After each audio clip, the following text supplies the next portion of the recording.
Let's talk about it. Being alone isn't always a bad thing. So I know my first upload on this channel was about the loneliness I've been experiencing over the last few months or so. But I also want to talk about what's on the other side of that loneliness, because it really is a double-edged sword at the end of the day. So on one side, that isolation, that kind of emptiness you feel, that all ultimately can be a result of loneliness, and it can turn into more serious things like depression and rabbit holes that can lead down to. That being alone will grant you the most focus you've ever felt in your life. For me personally, anytime I'm in a situation where I'm alone for extended periods of time, there does come that feeling of I have nobody. You start to question whether or not you're a loser. But once you sit with that for a little bit, you really start to realize there's literally nothing stopping you from changing everything now. Every period of loneliness I've had in my life, I can kind of look back on retrospectively as the times in my life where I was the most locked in I've ever been. So the first time I ever experienced loneliness was my first year of college. Moving away from your parents' house for the first time, being in a new environment, being away from most of the people that you know, most of your friends and stuff. Everyone kind of goes their separate ways after high school. And then on top of everything, you're in the middle of a pandemic. So you're on this campus, but you really can't physically be close to people. People are in your proximity, but everyone's keeping their distance from each other. And then on top of that, at the very least, I thought I was going to have like a roommate, and the guy ended up not even turning up. like he didn't even show up. His name was on the room and everything. It was set in stone. I was going to have a roommate, but brother decided, I guess he didn't want to show up.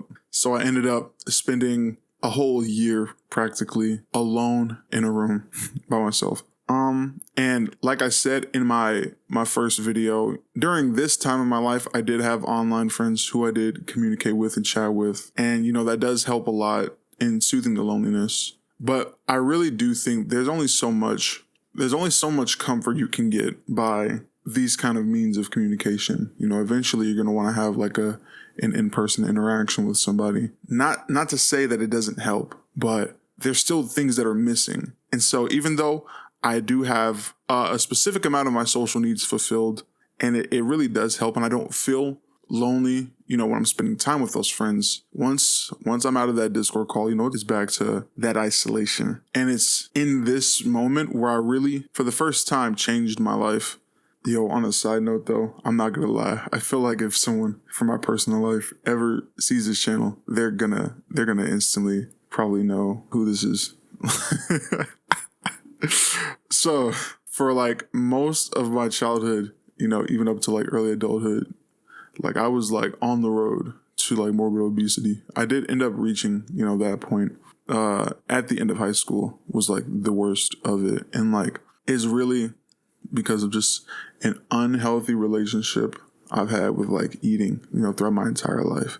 And like a lot of that was honestly just a result of how I was brought up. And to be honest, that could be an entire topic in and of itself. But for the sake of brevity, I'll just give like a basic rundown. The habits you learn as a kid and the types of environments you grow up in dictate a lot of the patterns that you continue to repeat, as you get older. So in the household that I grew up in, junk food was prevalent, and there were snacks everywhere all the time. Like overeating and binge eating was never really cracked down on or anything like that. And so like as a kid, you don't know restraint. So as a kid, you're just gorging and engorging yourself. If no one's going to tell you as a kid to stop, you're going to keep going. Most kids are going to do what they want to do anyways. And because the stuff was so readily available, like there weren't really any like really strenuous measures taken to like hide food in the house or hide junk food in the house. Like you just keep eating it, and it doesn't really help. You know what I mean? When even like the healthiest stuff you eat, relatively speaking, is still junk food. I'm talking like McDonald's, like every night, like pizza every week or so, like stuff like that. And when you just grow up eating like that, like I did develop like a very unhealthy relationship with just food and eating. And like my eyes were never open. Like my eyes really didn't open about how how bad things had gotten until I looked at my my graduation photo shoot for high school. It was then I realized, this is not looking good. And so as I graduated high school, like I think the day that I graduated, I then vowed that I would get my life together. And so I did, to the best of my ability, try to do it while I was still, home for the summer before college. And while I was making good progress, like obviously, that progress is a lot harder to make when you still have people in your ear trying to convince you to eat unhealthily, or people trying to criticize your eating decisions. The amount of it was at this time in my life where I learned to say no to food, because that's something that I've never done before. I would eat everything. It was a tendency that obviously tended to stress my family out, I think, because, my parents would bring back all kinds of unhealthy stuff, like just burgers from fast food chains and pizza and all this other stuff, and like 20 taco packs. Yo, I used to get whole pizzas to myself, dog. And so once this stuff started coming in, I isolated myself, even in this house with other people. I isolated myself, but obviously because that outside influence is coming in, and obviously I had to interact with my family, there were like road bumps along the way. I said no to a lot of food in this time, constantly. I stopped drinking anything that was not water. Obviously, there were times where I had to concede because, you just have to eat. But anything that I thought was way too crazy, I would just say no. And it wasn't until I got to college where I was like completely alone that I was able to just focus, because in that environment, no one's in my ear telling me I'm doing too much. No one's in my ear trying to knock me off of my path. So while, yes, I was definitely lonely during this time, it was also the most focused I'd ever been. And so while I was stuck in that dorm room for like, however long, dude, I was grinding, and I ended up losing like 100 pounds or so within those 2 semesters that I was in college. And thinking about that and what's currently going on is kind of why I wanted to make this video, because anyone who's seen that first video that I made and really resonates with it, I just want you to know, if you haven't realized yourself, that isolation sometimes can be the best thing for you, and it may not even feel like it in the moment. I know for certain it hasn't felt like that for me in a long time, but within this isolation, now that I'm kind of by myself again, it was really hard. It was really hard dealing with that feeling of loneliness for like a while, but it also gave me time to reflect. Looking deeper at my circumstances, I really realized I would rather be alone right now than stuck in a situation where someone makes you feel alone, because that is the worst loneliness you can feel. I think it's like a quote from Robin Williams or something. I used to think the worst thing in life was to end up all alone. It's not. The worst thing in life is to end up with people who make you feel all alone.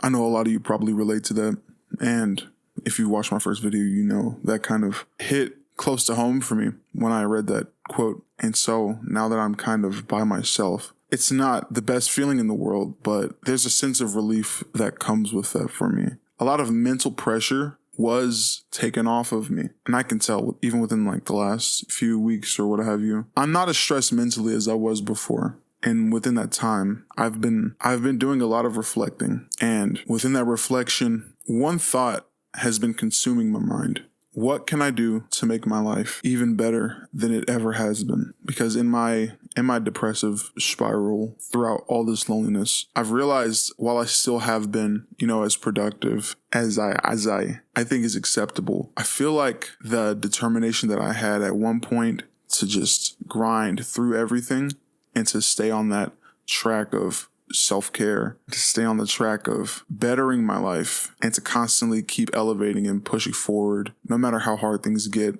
I feel like a bit of that was kind of lost along the way.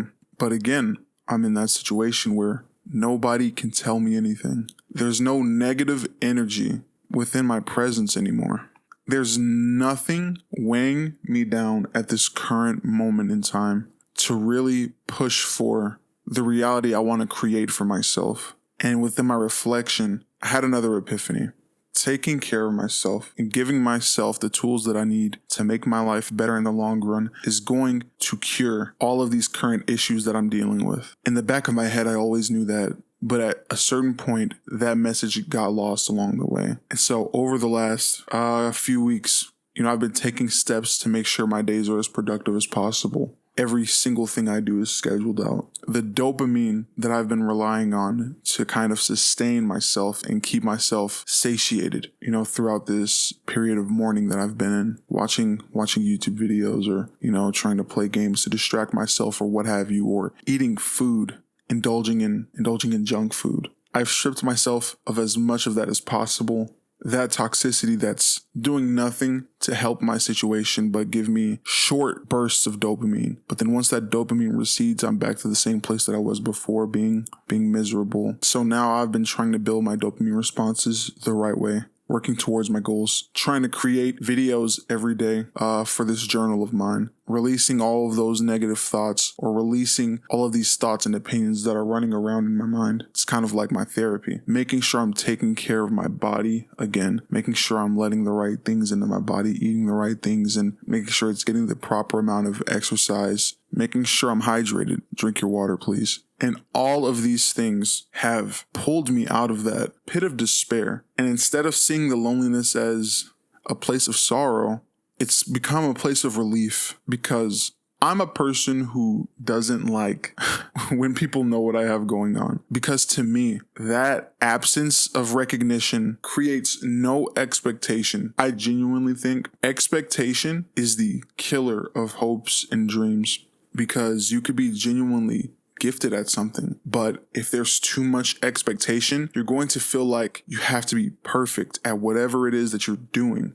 That perfection creates anxiety, which creates hesitation, which is going to create complacency. And instead of going full force at that thing, that goal, that North Star, you're going to start doubting yourself and contemplating whether or not you're even good enough to do the thing that you want to do or to even get started. I come from a family that places a lot of expectation onto me. And while it's heartwarming because it shows that you have people that believe in you, that expectation for me is the most detrimental factor in my productivity, because expectation makes me into a perfectionist. It makes me scared to release, makes me scared to show to the world things that I don't think are absolutely perfect, which creates inaction, which creates procrastination, which leads to nothing being done. And so with zero weight of expectation, as I'm alone, and however long this loneliness lasts, I've been going full force at all of the goals I've been looking to fulfill, scheduling out everything. Every second of my day is planned. And within that scheduling, I found that I've been the most productive I've ever been in my life. If you do not schedule out your day, I would highly recommend you do. There's so much wasted time that goes into a day, and cutting out those sources of dopamine also really helps optimize your day. Like, you'd be surprised how much of your day is just engaging in dopamine.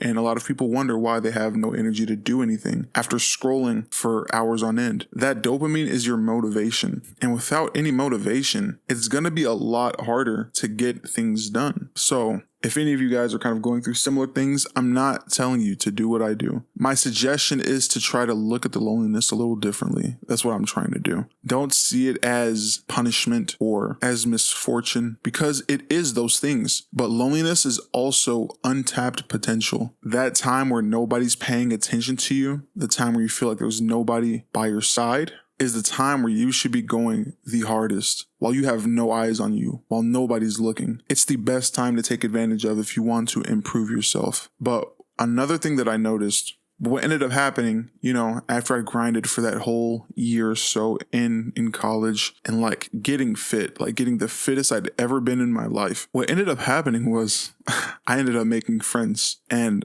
we would hang out practically every single day. We were in the same studies.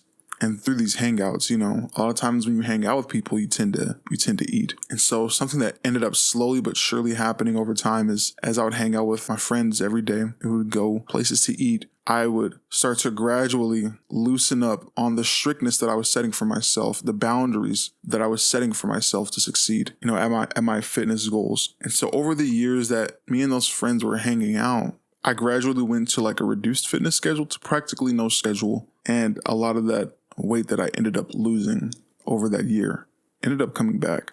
I'm not sure how long this video is going to be. This is just my thoughts about the other side of loneliness. While, it can really be a hard time in our lives, it doesn't just have to be a hard time. It can also be a time where we're striving to make ourselves better. And, that's what I've been trying to do during this period of my life. And if you guys are dealing with something similar, if you're not already doing that, I suggest the same for all of you. It really does bring a little bit of hope to what seems like a pretty dire situation. I didn't really have anybody in my personal life that I'm really comfortable with sharing any of this stuff with, so I'm doing it on the internet. If you guys enjoy these conversations, thank you. I really do appreciate it. It's just me really speaking my mind into my little video journal. Until the next one, I will look forward to seeing you guys in the comments.